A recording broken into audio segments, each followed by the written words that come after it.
The Torah, Yeshua's roadmap for clarity and direction. We are all on a journey, and each day is an opportunity to remind ourselves that we are preparing for our ultimate destination. The Torah is a roadmap for this journey, as it provides some deep insights, increasing our understanding on topics such as the count-off to Shavuot, the giving of the Torah at Mount Sinai, how to use and expound the Torah, understanding the upper room experience, and understanding the signs of Shavuot. The Torah has instructed that we should count the 49 days until the festival of Shavuot, the anniversary of the giving of the Torah at Mount Sinai, and the anniversary of the giving of the Spirit in Yerushalayim. The Torah also commanded the Israelites to bring the sheaf of the first fruits of the grain harvest, the barley crop, to the temple on the day after the Shabbat of unleavened bread.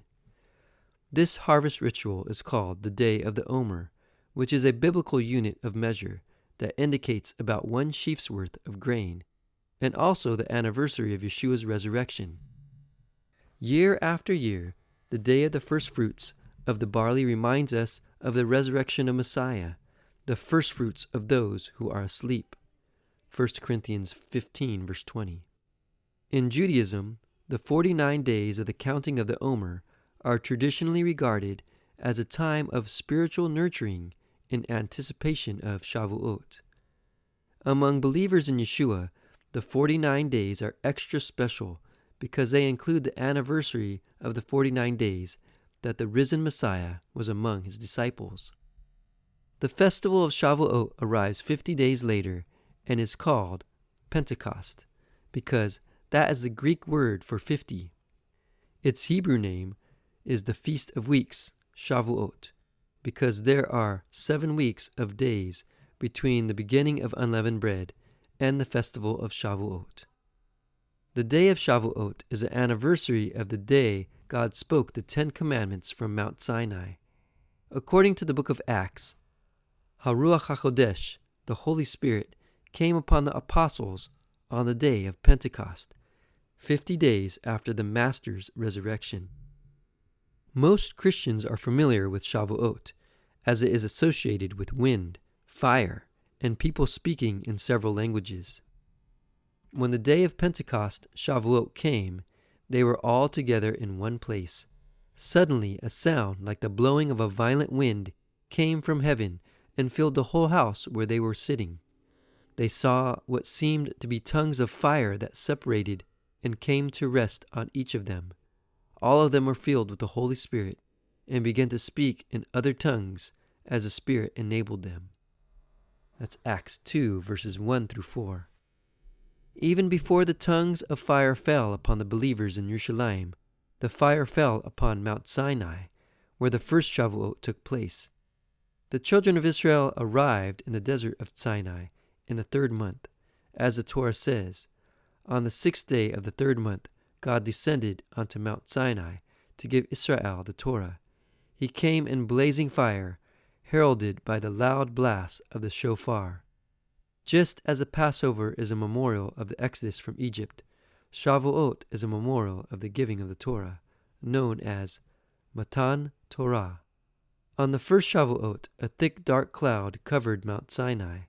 The whole mountain shook and trembled as the sound of a loud ram's horn, trumpet, a shofar split the air. God spoke, and all Israel heard his voice. The Shavuot miracles that accompanied the giving of the Holy Spirit in Acts 2 allude to the giving of the Torah at Sinai.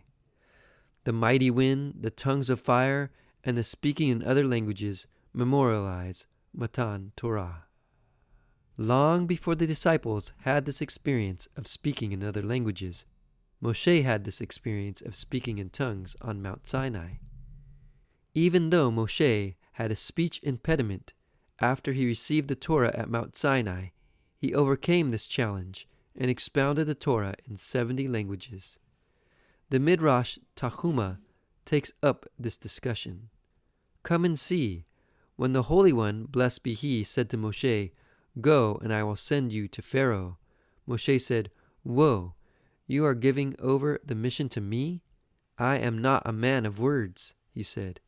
"There are 70 languages known in Pharaoh's court, so that if anyone comes from a foreign country, they can speak to him in his language.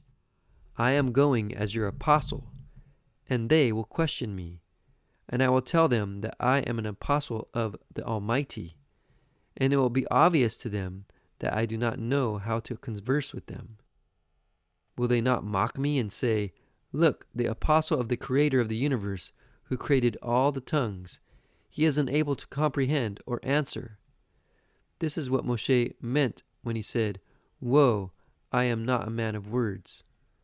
40 years after the Exodus from Egypt, however, he expounded the Torah in 70 languages. As it says, he explained this Torah. That is found in Midrash Tanchuma, Devarim 2. The 70 languages represent the 70 mother languages spoken by all humanity according to Judaism. The presentation of the Torah in every language alludes to the universal quality of the revelation of God through the Torah of Moshe. Just as Moshe is said to have expounded the Torah to Israel in every language, likewise the disciples proclaimed the good news of Yeshua on Shavuot in every language. The disciples also experienced a great spiritual refreshing, as the Bible states that when the day of Pentecost had come, they were all together in one place. Where was that one place? Tradition places the receiving of the Spirit on Shavuot in the upper room, as per Acts 1. The disciples met in the upper room after the ascension, but 10 days elapsed between the ascension and the events described in Acts 2. The story does not indicate that they were still in that upper room in Acts 2. More likely, the believers assembled in one of the courts of the temple. Deuteronomy 16 verse 16 enjoins all men of Israel to present themselves before the Lord at the temple on the day of Shavuot. Since the disciples were in Yerushalayim, they would not fail to go up to the temple. The disciples met every day in the temple where they worshiped God continuously. Luke 24 verses 52 through 53. If they did so on ordinary days, how much more so would they have been in the temple on a holy day? The outpouring at Shavuot occurred at the time of morning sacrifice and prayer. According to Acts 3, Shimon Peter and Yochanan kept the times of prayer in the temple courts. Shimon Peter also preached to a vast multitude of Jews from all over the world. Only in the temple courts would such a diverse throng assemble on the day of Shavuot. 3,000 people immersed themselves in response to his message. The temple had pools to accommodate mass immersions. The Greek word oikos, which most English Bibles translate as house in Acts 2 verse 2, is ambiguous and can refer to any building or structure.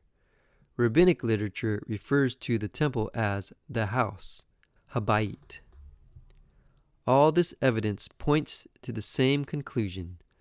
The pouring out of the Spirit reported in Acts 2 took place in the courts of the temple in Yerushalayim, not in the upper room mentioned in Acts 1.